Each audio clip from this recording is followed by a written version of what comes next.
अस्सलाम वालेकुम व्यूअर्स, आप देख रहे हैं इश्मा कम्युनिकेशंस। मैं हूं शफकत साहिल। आज हम एक अहम मौजू पर बात करने जा रहे हैं और आज का जो हमारा मौजू है वो समाज के तईन सोशल मीडिया का रोल, इसके फवाइद और नुकसानात। इस सिलसिले में आज हमने अपने स्टूडियो में दो अहम शख्सियात को दावत दी है और जिनसे हम इस मौजू पर उनका पॉइंट ऑफ व्यू जानने की कोशिश करेंगे। आज हमारे स्टूडियो में जो मेहमान मौजूद है उनमें हैं जनाब जावेद बेग साहब, ये पॉलिटिकल और सोशल एक्टिविस्ट है। साथ में हमारे हैं मोहतरमा सायमा तबस्सुम, ये मोटिवेशनल स्पीकर है। इन दोनों मेहमानों के साथ हम गुफ्तगू करेंगे और आज के मौजू पर बात करेंगे। आप दोनों मेहमानों का बहुत बहुत शुक्रिया कि आपने हमें अपना वक्त दिया। Thank you. इस डिबेट का आगाज हम खातून से करते हैं, इनका पॉइंट ऑफ व्यू जानने की कोशिश करेंगे। क्या लगता है कि समाज के तईन सोशल मीडिया का रोल क्या होना चाहिए, या इसके जो मनफी और मुस्बत दोनों जो इसके इम्पैक्ट है उसको आप किस तरह देखती हैं? अस्सलाम वालेकुम वरहमतुल्लाह। पहले तो बहुत बहुत शुक्रिया आपने मुझे इनवाइट किया। जो सोशल मीडिया अभी है, it has been now integral part of our life. हमारी जो लाइफ का पार्ट बन गया अब सोशल मीडिया, हम इसको डिनाई नहीं कर सकते हैं। अगर आप कोई भी एज ग्रुप अभी देखेंगे, जो वो बच्चे हैं, वो यंगस्टर्स हैं, वो हमारे ओल्ड एज पर्सनस हैं, वो हमारे किसी भी शोबे से ताल्लुक़ रखने वाले जो भी पर्सनस हैं, उनका social media account different social media sites पे आप पाएंगे। और हमेशा हमारा जो ज़्यादातर वक्त अब हमारा जो है स्पेंड हम करते हैं सोशल मीडिया को यूज़ करने में।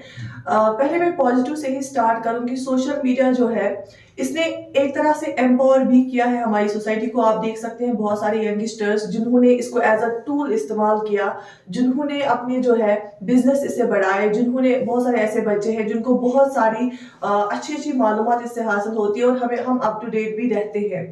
लेकिन हमें जब भी कोई टेक्नोलॉजी नई आती है या कोई भी एप्लीकेशन नई आती है, तो उसमें हम उसका इस्तेमाल कैसे करते हैं, तो वो बहुत ज़्यादा ज़रूरी होता है। क्योंकि हर एक चीज़ के पॉजिटिव्स भी होते हैं, नेगेटिव्स भी होते हैं। वो डिपेंड करता है कि हम उसको इस्तेमाल कैसे करें। लेकिन हमें ये अभी हम इस पहले पहले जब कोई नई चीज़ आती है, तो हम बहुत क्यूरियस होते हैं कि हम इसके बारे में जाने, ज़्यादा से ज़्यादा इस्तेमाल करें, क्योंकि एक it's a tool of entertainment भी ये है। तो इसलिए लेकिन फिर एक स्टेज अब यहाँ पे पहुंच गया है कि हमें इसको बिल्कुल रेगुलेट करने की जरूरत है। हम कितना टाइम इस पे स्पेंड करते हैं, किस चीज के लिए टाइम स्पेंड करते हैं, वो जानने की बहुत जरूरी है। क्योंकि मैं यहाँ पे एक पॉइंट मेंशन करना चाहूंगी जिसकी शायद ज्यादा लोग नहीं उनका जहन जाता होगा। वो ये है कि जैसे हमारी सेहत के लिए एक अच्छी खुराक की जरूरत होती है, जैसे हमारी बॉडी के लिए एक्सरसाइज की जरूरत होती है, वैसे हमारे जो हम डेटा कंज्यूम करते हैं, हमारी आंखें क्या देख रही है सोशल मीडिया पे, हम क्या सुन रहे हैं, हम किसको देख रहे हैं, तो ये हमारे जो हमारा दिमाग है उस पर एक बहुत बड़ा असर है इसका। तो इसीलिए हमें बहुत ख्याल करना चाहिए कि हम जो सोशल मीडिया यूज कर रहे हैं उसमें हम क्या देख रहे हैं और कौन किस किस को हम फॉलो कर रहे हैं उस पर। शुक्रिया। जैसा आपका इनिशियल पॉइंट ऑफ व्यू जानने की चाहेंगे। आज के जो मौजू है, टॉपिक है हमारा, आपका क्या नुक्ता नज़र है इस हवाले से?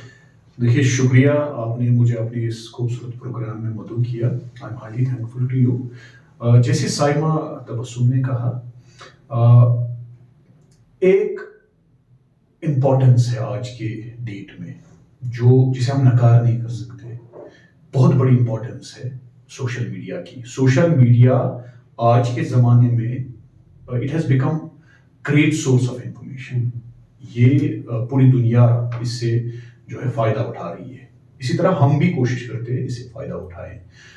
सोशल मीडिया के ज़रिए ही आजकल मुझे लगता है 90% अबोव जो है डेटा प्रोलिफरेट होता है। इंफॉर्मेशन कहें, हम एजुकेशन कहें, या जो भी हमारे इर्द गिर्द होता है वो हमें बैक वक्त जल्दी हमें वो सोशल मीडिया से ही पता चलता है। पहले कुछ टाइम पहले हम न्यूज़ जो टीवी पे दिखाई जाती थी या न्यूज़पेपर में जो लिखा जाता था उसी पे हम मुनसर रहते थे। लेकिन अब सिचुएशन बदल गई। आर्टिफिशियल इंटेलिजेंस का ये एक मिरेकल है सोशल मीडिया, जिसने मुझे लगता है हम सबकी लाइफ को इन्फ्लुएंस किया है। आपकी, मेरी और हमारे सारे व्यूअर्स की लाइफ को इन्फ्लुएंस किया है, डायरेक्टली इनडायरेक्टली। इसके बड़े फायदे हैं। अब ये डिपेंड करता है आप सोशल मीडिया को कितना समझ रहे हैं और किस प्रकार ले रहे हैं। उसमें तो आपको फायदा ही फायदा है। इजी एक्सेस है। अगर आपको कोई इंफॉर्मेशन चाहिए तुरंत आपको वो सोशल मीडिया के जरिए पता लग जाती है। इसके अपने भी नुकसान हैं, जैसे साइमन ने कहा, डिपेंड करता है। एक easy way of proliferating miss information है और इनका बड़ा असर हमारे दिमाग पे होता है।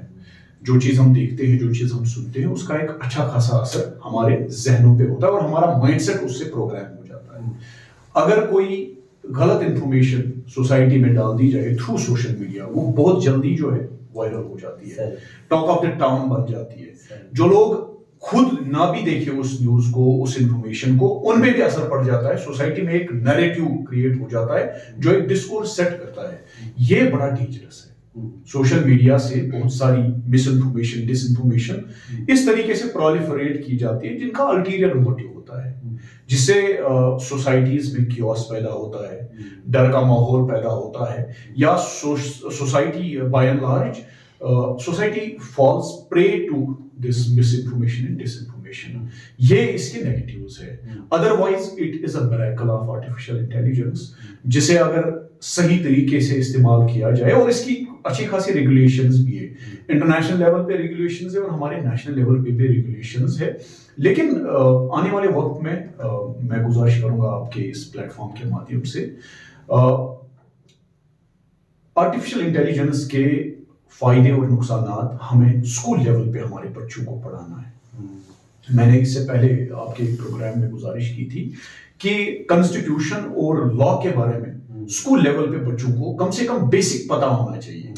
तो let's say in a span of 10 years society में क्राइम्स कम हो जाएंगे ऑटोमेटिकली, लोग ज्यादा लॉ अबाइडिंग बनेंगे।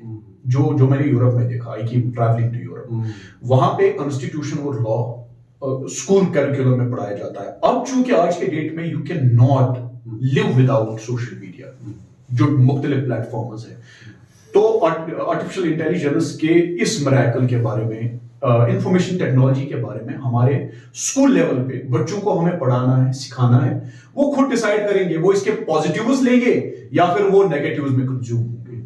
चाहूँगा मैं, क्योंकि आपने कहा कि हर एक एज ग्रुप इसका इस्तेमाल कर रहा है। हमने कोविड-19 में देखा कि क्लासेस शुरू हुए, बच्चों को हमने स्मार्टफोन्स हाथों में थमा दिए ताकि वो पढ़ाई का जो सिलसिला है वो जारी रह सके। इसका जो अगर हम कहें कि वॉचडॉग कौन होना चाहिए, किस तरह किसका रोल बनता है, पेरेंट्स का इसमें कितना रोल बनता है, टीचर्स का कितना रोल बनता है, एवं दो हमारे जो मसाजिद में आइमा है या मौलाना साहिबान है, उनका कितना रोल है, यानी कि समाज के हर तबके का जो अगर इसको रेगुलेट करना है। कानून अपनी जगह है, कानून, मुल्क का कानून अपनी जगह मौजूद है कि इसको किस तरह, लेकिन एक फर्द का, हर एक फर्द का किस तरह रोल अदा करना चाहिए। ये बहुत ही एक खूबसूरत सवाल आपने पूछा, और ये एक बहुत वास्ट सवाल आपने पूछा। बहुत ही एक अच्छी बात ये है कि जो हमें समझनी चाहिए, जो मैं बोलूँगी, यहाँ पे लोगों में मिसकॉन्सेप्शन है, वो ये है कि हम टेक्नोलॉजी समझते हैं सोशल मीडिया को। जब अगर मैं आपसे बोलूँगी कि टेक्नोलॉजी क्या है, आपको भी पहले फेसबुक दिमाग में आएगा, but it is just a tiny part of technology. यहाँ पे मैं एक बात मेंशन करना चाहूंगी, अगर हम ओवरऑल ग्लोबली देखेंगे, गवर्नमेंट ऑफ इंडिया की अगर हम बात करेंगे, देखो गवर्नमेंट सारा कुछ रेगुलेट तो कर भी नहीं सकती, हर एक के घर में तो जा नहीं सकती है, but we should be very much thankful that in India जो डेटा पैक्स है they are very much cheaper than, अगर हम बाकी कंट्रीज की बात करें, अगर आप यूएस जाएंगे, अगर आप दुबई जाएंगे, तो उस अकॉर्डिंग अगर हम इंडिया की बात करेंगे, आपको बहुत कम रेट पे उससे कहीं ज्यादा डेटा मिलता है। उस डेटा को फॉर एग्जांपल छोटे बच्चे वो अपने माँ बाप का पैसा खर्च करके, इन्वेस्ट करके वो डेटा लेते हैं, बड़े हैं तो उनका अगर अपना कमाते हैं लेकिन उनका टाइम इन्वेस्ट होता है उस पर। तो मैं यहाँ पे एक चीज मेंशन करना चाहूंगी कि कोविड-19 जब आया, वर्चुअल क्लासरूम सेटअप हो गए due to technology, not due to Facebook, right. So हम इंटरनेट का यूज करके क्या इस्तेमाल करते हैं।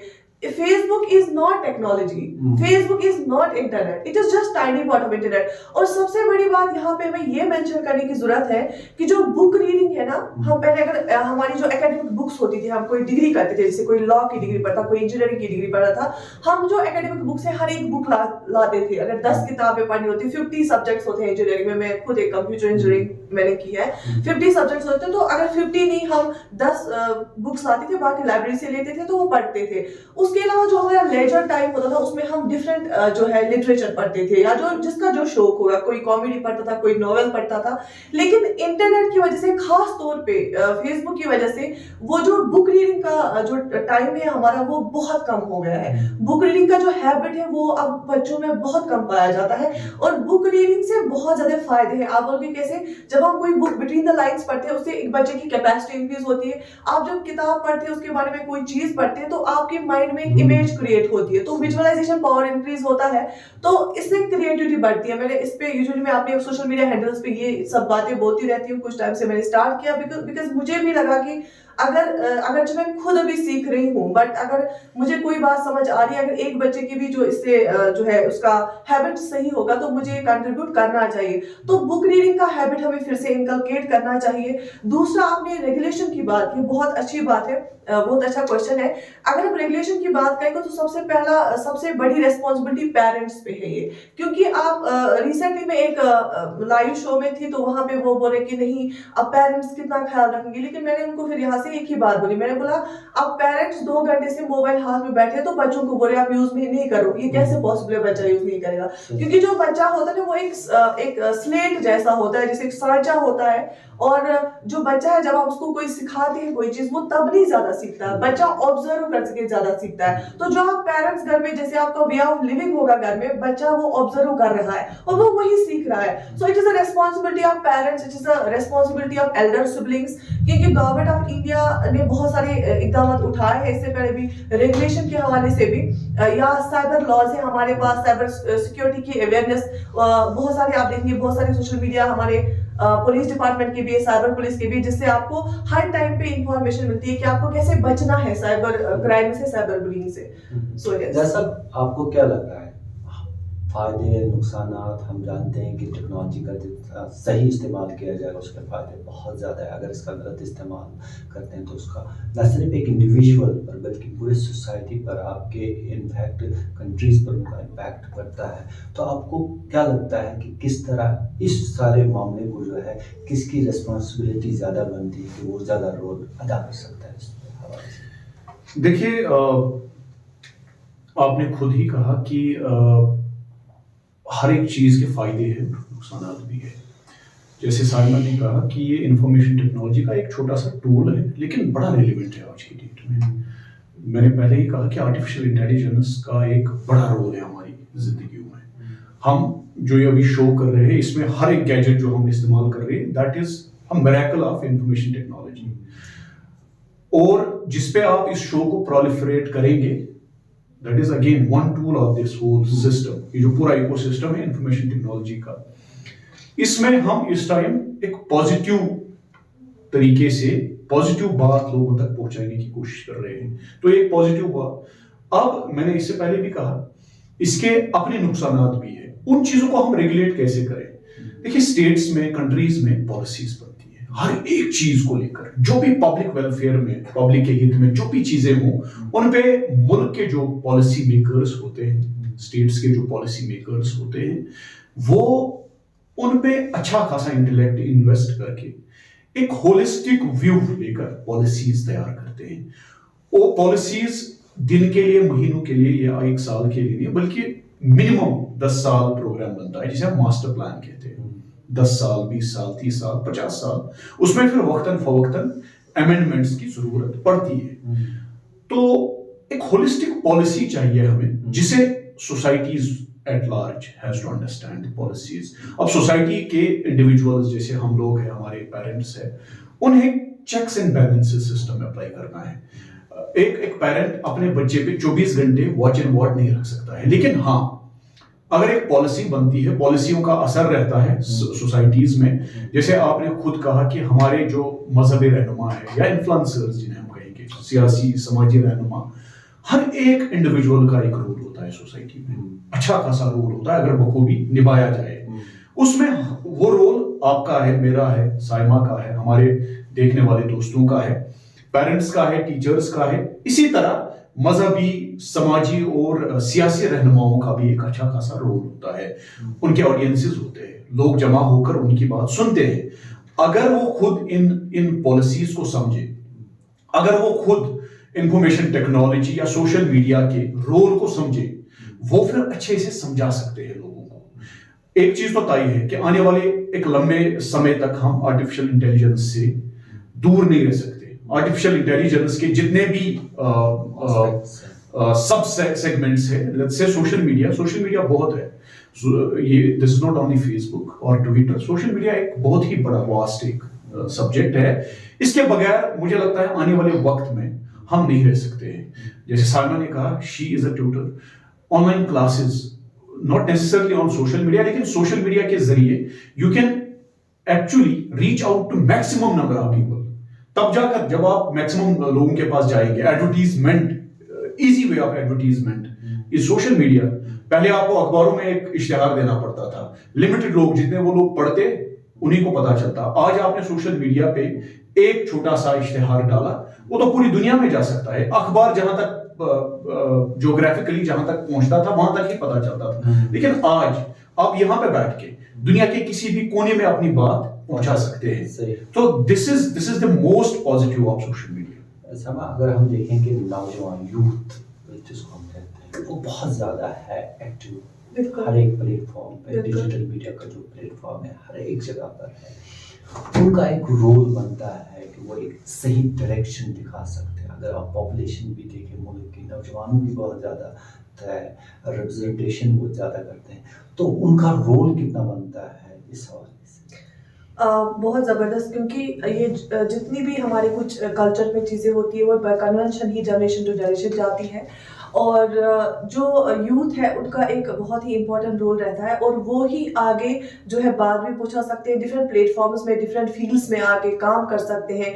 और यूथ का एक अगर हमें एक तो हो गया कि आप जॉब करें एक मशीन की तरह, दूसरा हो गया एहसास होना अंदर कि अगर मैं कहीं पे हूँ और हमारे बड़े बुजुर्ग वहाँ पे आए, उनको वेट ना करना पड़े। तो विद टेक्नोलॉजी ये भी एक चीज़ सही हो गई कि अब हमें ज़्यादा कतारों में नहीं रहना पड़ता है।